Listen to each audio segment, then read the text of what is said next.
हाँ तो मेरे यारो, तो इस एपिसोड की शुरुआत में हम देखते हैं कि अपने डैड और खुद के बारे में इतना सब कुछ जानने के बाद सानेत्सु चौंक जाता है और वो सोचता है तो इसका मतलब डैड उस कैंप के मेंबर थे और वो आदमी जिसने मुझे टक्कर मारी थी वो मेरे डैड के दोस्त थे और मॉम की मौत कोई हादसा नहीं थी और मैं ही तासुकेत्सु की चाबी हूँ। और फिर बोलता है मैं अब किसी के साथ भी नहीं रुक सकता। मैंने मेरा बेस्ट दिया है सरवाइव करने के लिए और एम्परर को हराने के लिए तुम सबके साथ, लेकिन अगर मैं तुम्हारे साथ रहा तो तुम सबके लिए खतरा बन जाऊंगा। मैं तुम सबके साथ रुकने के लायक नहीं हूँ। इस पर र्यूटा बोलता है ये क्या तुम सीरियस हो? जब सानेत्सु बोलता है तुम सब लोग मेरे बिना भी ठीक रहोगे क्योंकि तुम्हारे पास साया है। इस पर साया बोलती है लेकिन तुम लीडर हो सानेत्सु। और तभी जिन बोलता है मैं हमेशा दूसरे लोगों से डरता था और बस अकेला ही रहता था। तब तुमने मुझे अपने दोस्त का दर्जा दिया सानेत्सु और मेरे अकेलेपन में मुझे समझा। जिस पे र्यूटा बोलता है और आज मैं यहाँ जिंदा इसलिए खड़ा हूँ सिर्फ तुम्हारी वजह से। बस सानेत्सु बोलता है हे र्यूटा और काजुई को बोलता है और मैं किसी भी चीज़ में अच्छा नहीं हूँ लेकिन तुमने हमेशा मुझे सपोर्ट किया है यार। इस पर अब बाकी लोग भी सानेत्सु को शुक्रिया कह रहे होते हैं उनकी मदद करने के लिए। और फिर ये कहती है वो ओमी था जिसने मेरी जिंदगी बचाई लेकिन मैं तुम पे भी भरोसा करती हूँ। एक ऐसा लड़का, इस पे इसी को भी पूरा भरोसा था।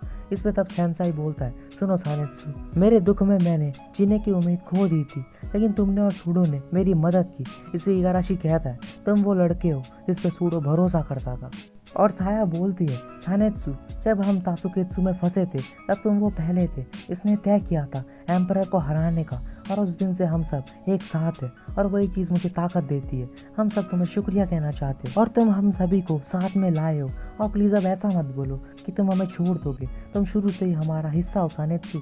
अब इस सानेत्सु इन सबकी तरफ देख के इमोशनल हो जाता है और तब र्यूटा आके इसे एक पंच मारता है और सानेत्सु बोलता है अबे अब ये क्यों मारा अबे? इस पर र्यूटा बोलता है अब अगर तुम्हारा रोना खत्म हुआ हो तो अब प्लान बनाओ कि हम रैन इरुका से दोबारा कैसे मिले, तो चलो लेट्स गो। इस मम्मी बोलता है ये र्यूटा सच में शांत जगह के लिए नहीं बना है यार। और सोमा बोलता है क्या रैन इरुका? इस पर सेंसाई बोलता है क्या तुम उसे जानते हो? इस पर सोमा बोलता है हाँ मैं उससे कैंप में मिला था। इस पर सानेत्सु बोलता है हाँ वो उसी कैंप से है और वो प्राइम राइट ऑफ डिवीजन का ओनर है। इस पर सोमा बोलता है हाँ सही कहा, मैंने किसी के बारे में सुना था जिसने स्ट्रॉन्गेस्ट प्राइम राइट को हासिल किया था और रैन इरुका उनका सबसे अच्छा दोस्त था। इस पर सेंसाई बोलता है मैंने भी ये सुना था। इस पर सोमा बोलता है लेकिन वो बस एक अफवाह थी, रिसर्चर्स ने विंड को पकड़ा और उसे बाद में इस्तेमाल किया। इस सानेत्सु बोलता है तो इरुगा ओनर ऑफ ओबीडियंस का बेस्ट फ्रेंड था क्यों? लेकिन आखिर किसी को कैसे पता लगेगा कि कौन सबसे ताकतवर है? इस पर सेंसाई बोलता है ये तब मुमकिन है जब पहले से ही तुम्हें पता हो कि एनवेलप में कौन सा राइट है। इस पर सानेत्सु बोलता है बिल्कुल सही कहा और ये अफवाह उस आदमी के द्वारा फैलाई गई थी जो कि मेरे डैड का दोस्त था और अगर ये अफवाह सच है तो वो इन तक जरूर पहुंचेंगे। इस पर इगाराशी बोलता है तो यहाँ भी रैन इरुका ही दिख रहा है क्यों?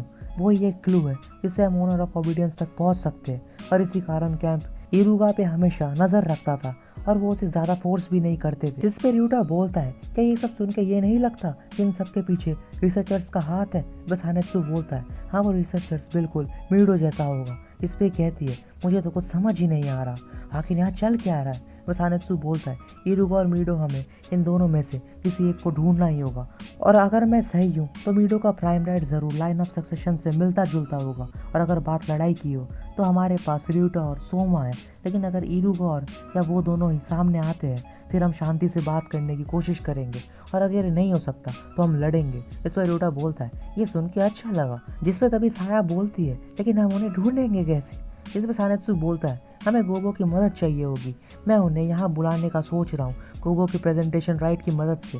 इस पर अपना तेंजी बोलता है तो ये मेरा टाइम है चमकने का अपनी पावर की मदद से जिसे कि बैन कर दिया गया था इंस्टीट्यूशन ऑफ डार्कनेस की तरफ से। इस पर सोमा बोलता है क्या कहा गोबो? और सेंसाई बोलता है क्या इंस्टीट्यूशन ये भी उसी कैंप से है क्या? इस पर सानेत्सु बोलता है तो आज रात को क्या होगा सेंसाई? इस पर सेंसाई बोलता है हम एम्परर की अगली चाल को पहले समझेंगे आज रात के अनाउंसमेंट से पहले ही। बस सानेत्सु बोलता है क्या कहा? और सेंसाई बोलता है एम्परर 23 वर्ड में से ही सिर्फ डेजिग्नेटेड एरिया को चुनता है। इस पर इगाराशी बोलता है जैसा कि उसने तासुकेत्सु की शुरुआत में ही कहा था। फिर सेंसाई बोलता है सूडो के अनुसार ये एरियाज दो प्रिंसिपल पे बेस्ड है, डिपेंड करता है दूसरे एरिया पर हम इसे एक दो लोकेशन में समझ सकते हैं। फिर सानेत्सु बोलता है क्या तुम सच कह रहे हो? इस पर सेंसाई कहता है हाँ और फिर इन्हें एक मैप दिखाता है और बोलता है जरा इस मैप में देखो ये 23 वर्ड्स का मैप है और अगर हम इसमें मार्क करें कि हम किन एरिया से गुजर चुके हैं तो ये देखो सूडो ने बोल दिया था कि हम बस एक क्लॉकवाइज डायरेक्शन में ही घूम रहे हैं, और अगर आज आराकावा वर्ड का नाम लिया गया रात को तो हम अंदर की तरफ जाएंगे, और अगर अडाची आया तो हम बाहर की तरफ जाएंगे। ये सब एक दूसरे से कनेक्टेड है और हमारी आखिरी डेस्टिनेशन होगी चियोडा। जब सानेत्सु बोलता है मैंने तो ये कभी नोटिस ही नहीं किया था। इस पर रोटा बोलता है लेकिन हमें पता कैसे लगेगा कि एम्परर वही है। इस पर सेंसाई बोलता है क्योंकि वो उसे ही ढूंढ रहे हैं जो कि एम्परर को हराने की चाबी है, और अगर तुम चीज़ों को ट्रेस करते हो तो वो कैम्प से रिलेटेड है, और ये सब सानेत्सु के एक्सीडेंट से मिलता है। उनका लक्ष्य है मेन कार्ड को हराना, उसके ओनर तक पहुंचने की, जो कि सानेत्सु है, और ये सूडो का कहना था। जब सानेत्सु बोलता है तो हर एक चीज़ शुरू के वर्ड से अभी तक मुझसे रिलेटेड है। जब सेंसाई बोलता है हाँ सही कहा। इस पर रूटा बोलता है हे हम इतना क्यों घुमा रहे हैं, हाँ ओनर ऑफ ओबीडियंस मर चुका है, क्यों? इसका मतलब एम्परर ने उसे रिकवर कर लिया है। हम सीधा भला ओबीडियंस राइट का यूज़ क्यों नहीं करते ताकि वो सानेत्सु से मिलने पे मजबूर हो जाए। तो सानेत्सु बोलता है अभी भी चांस है कि ओनर ऑफ ओबीडियंस राइट का ओनर जिंदा हो। जिसपे रोटा बोलता है क्या कहा, और सानेत्सु कहता है मैं बस कह रहा हूँ ऐसा हो सकता है।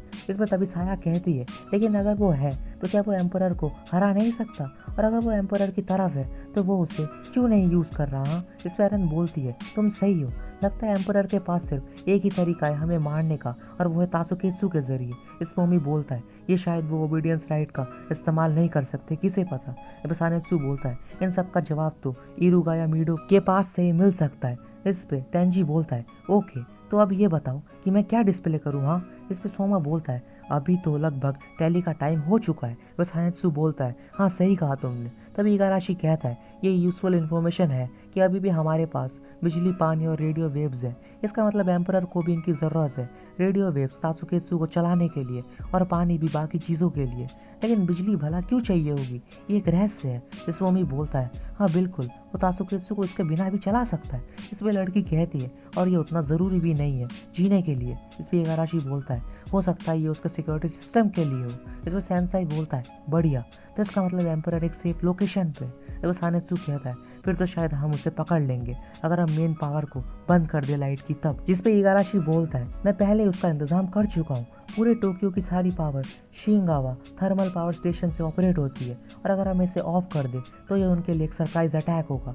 आज रात की अनाउंसमेंट एम्परर की लोकेशन सामने ले आएगी, इससे हम पूरा प्लान बना पाएंगे। जैसे सानेत्सु बोलता है तो ठीक है हम इसके लिए तैयार हैं। तभी हम देखते हैं कि टैली का टाइम आ जाता है और एम्परर कहता है आज कोई टैली नहीं होगी, और इरुगा ये सुन के कह रहा होता है ओह किसी ने अच्छा काम किया है। इस पे अभी तेंजी को मैसेज देखता है जहाँ पे इसे उन्होंने बुलाया होता है। इस पे बोलता है ओह नो कल शाम को, ये तो बुरा हुआ, फिर तो मैं नहीं आ पाऊँगा। और वो लोग काफ़ी क्लोज जा रहे हैं। तभी आवाज़ आती है कल की डेजिग्नेटेड एरिया है आराकावा वर्ड। इस पर दूसरी तरफ सानेत्सु मन में कहता है एम्परर की लोकेशन है चियोडा। इस पर दूसरी तरफ हम देखते हैं इरुगा एक रूम में आता है और बोलता है जरा इस रूम की तरफ देखो, ये अभी भी वैसा ही है। और खुद से कह रहा होता है मैं सोचता हूँ अगर मैंने मेरा फैसला बदल लिया होता, अगर आज वो जिंदा होता तो। इस पर हम एक पास का सीन देखते हैं। इस पर इसका दोस्त कह रहा होता है मुझे कोई फ़र्क नहीं पड़ता मेरे पास कौन सा प्राइम राइट है, मैं उसे कभी इस्तेमाल नहीं करूँगा और मैं उनका असली रूप सबके सामने ले आऊँगा और सच्चाई की ही जीत होगी। इस पर प्रेजेंट में ये कह रहा होता है मुझे लगता है तुम गलत थे टेपाई चैन, और मुझे नहीं लगता इस दुनिया में सच कभी जीत पाएगा। जस्टिस ये सिर्फ मैच्योरिटी पे डिपेंड करता है। और फिर उसके फ़ोन को देख के कहता है वो अपने फ़ोन को हमेशा अपने साथ रखता था, तो मुझे लगता है यही वो जगह थी जहाँ पे वो मरा था। लेकिन एक चीज़ समझ नहीं आ रही, एम्परर ने अभी तक ओबीडियंस राइट का इस्तेमाल क्यों नहीं किया। तो इसका मतलब क्या वो उसे अभी तक रिकवर नहीं कर पाया है, जिससे कि मेरी उम्मीदें बढ़ती है कि तेपी अभी भी जिंदा हो सकता है। और आखिरकार एक मैं ही हूँ, इसे पता है कि वो कहाँ रहता था, और मुझे लगा था हम कर लेंगे अगर हम मीडो को उस दिन एक पंच में हरा पाते तो। इसमें तभी वो एक वॉइस मैसेज ओपन करता है। इसमें उसका दोस्त कह रहा होता है मैं टेपी चैन हूँ और मैं ये मैसेज छोड़ रहा हूँ अगर मुझे कुछ हो जाता है तो। और ये मैसेज मेरे दोस्त रैन इरुगा के लिए है, मुझे पता है रैन तुम्हें मैसेज मिल ही जाएगा। इस पर इरुगा खुद से कह रहा होता है एक ही इंसान जिस पे मुझे भरोसा था वो तुम थे टेपी चैन। इस पर वॉइस मैसेज में टेपी आगे बोलता है अंदर देखना मेरी एक फेवरेट चीज़ में तुम्हें कुछ नंबर मार्क्स मिलेंगे और मुझे कुछ हो जाता है तो वो काफ़ी होंगे। इस पर अभी खुद से कहता है ओ तो अब मुझे समझ आ चुका है कि आखिर क्या चल रहा है, और तुम्हें गाने काफ़ी पसंद थे तो चलो। और तभी उसके सामने एक रेडियो को देख के वो उसे तोड़ देता है और उसके अंदर बहुत से नंबर होते हैं। इस पर एक नंबर एक के एनवेलप के अंदर टेपी ने लिखा होता है कि अगर मैं मर जाऊं तो तब तक भी ये फर्स्ट एनवेलप सेफ रहेगा और ओबीडियंस राइट भी मेरे पास ही रहेगा। एनवेलप 2, 3 और बाकी नॉर्मल कमांड्स रखते हैं। ये सिर्फ एक ही आदमी के लिए काम करेंगे जो उन्हें देखेगा, और ये सब मैं तुम्हारे लिए छोड़ के जा रहा हूँ। और जो कमांड्स एनवेलप 2, 3 और 5 में लिखे हुए हैं वो है। इस पर वीरू इन्हें पढ़ के हंसने लग जाता है और खुद से कह रहा होता है, क्या तुम सोच सकते हो अगर ये कोई और ढूंढ लेता तो क्या होता? शुक्रिया टैपी। तो क्या मैं मेरा माइंड इस दुनिया को लेके चेंज कर सकता हूँ? सोचना पड़ेगा। मीडो इस सबसे बाहर है, लेकिन अगर मैं फिर से सोचूं, जिस पे ये याद करता है जब सानेत्सु ने से कहा था कि मैं एम्परर को हराऊंगा और तासुकेत्सु को ख़त्म कर दूंगा, जिस पे कहता है हाँ वो ही उस काम के लिए बिल्कुल सही रहेगा। और अब चलो टैपी चैन को जस्टिस दिलाया जाए। जिस पे नेक्स्ट सीन में हम देखते हैं ryuto और साया की तरफ, जिन्हें कुछ लड़के पूछ रहे होते हैं तो क्या वो मैसेज तुम ही लोगों ने भेजे थे? इस पे लड़की कहती है तो वैसे तुम लोग तो बच्चे हो, कहीं तुम एम्परर तो नहीं हो सकते ना? इस पर ryuto बोलता है लेकिन भला ये तुम क्यों पूछ रही हो? हाँ। इस पर लड़की कहती है फिर तुमने भला मैसेज कैसे भेजा? हाँ। इस पर साया बोलती है मेरे प्रेजेंटेशन राइट की मदद से हमें एम्परर को हराने का एक तरीका पता चला है, लेकिन हमें मदद चाहिए। इस पर लड़का गुस्सा हो जाता है और कहता है हम ये एम्परर को हराने आए थे, लेकिन यहाँ तो बस ये बच्चे हैं। इस पर दूसरा लड़का कहता है हाँ तुम सही हो, हम इनकी बात नहीं मान सकते। वह तीसरा लड़का कहता है और क्या अगर ये लोग एम्परर के आदमी हुए तो? जवाब दो। इस पर एरन बोलती है सबके सब सीधे खड़े रहो और चुप रहो, सबसे strongest prime right of obedience मेरा है। इस पे ये लड़का कहता है क्या सच में? और ryuto बोलता है और मेरा राइट है फिजिकल मैनिपुलेशन राइट, अगर मैं चाहता तो तुम्हें पहले ही मार सकता था। हमारे पास एक प्लान है, लेकिन हमें उसके लिए लोग चाहिए और इसलिए हमने तुम लोगों को यहाँ पे बुलाया है। मैं दुआ करता हूँ तुम हम पे भरोसा करोगे, और अगर नहीं तो तुम सब अभी यहाँ से जा सकते हो। इस पर अब ये सभी इनकी बात मान जाते और मीडो भी खड़ा हो जाता है और ryuto बोलता है तो ठीक है सब हमारे पीछे आओ। इस पर मीडो भी इनके पीछे जाता है, लेकिन ryuto इन चारों को यहाँ छत पे लाके कहता है अब तुम सब यहाँ से कूद के छत पे हमारा इंतजार करो। इस पे लड़का कहता है ये क्या तुम सच कह रहे हो? ऐसा नहीं हो सकता भाई। इस पर ryuto बोलता है हाँ यार ये बिल्डिंग सेफ है भाई, कुछ नहीं होगा। जिस पे दूसरी तरफ मीडो चलते हुए कह रहा होता है वाह क्या तरकीब है, मेरा यहाँ आना अच्छा साबित हुआ। इस पर ryuto बोलता है चलते हुए चुपचाप रहो मीडो। जिस पे जैसे ये सब यहाँ पे आते हैं तो यहाँ पहले से ही सब खड़े होते हैं। इस पे मीडो सानेत्सु को देख के कहता है तुमसे मिलके अच्छा लगा सानेत्सु नारिटा, मेरे प्यारे बच्चे। इस एपिसोड यहीं पे एंड हो जाता है मेरे यारों। तो अब यार तुम्हें एपिसोड अच्छा लगा हो तो लाइक एंड सब्सक्राइब कर देना। मिलते इसके नेक्स्ट वाले एपिसोड के साथ, तब तक के लिए टेक केयर और बाय बाय।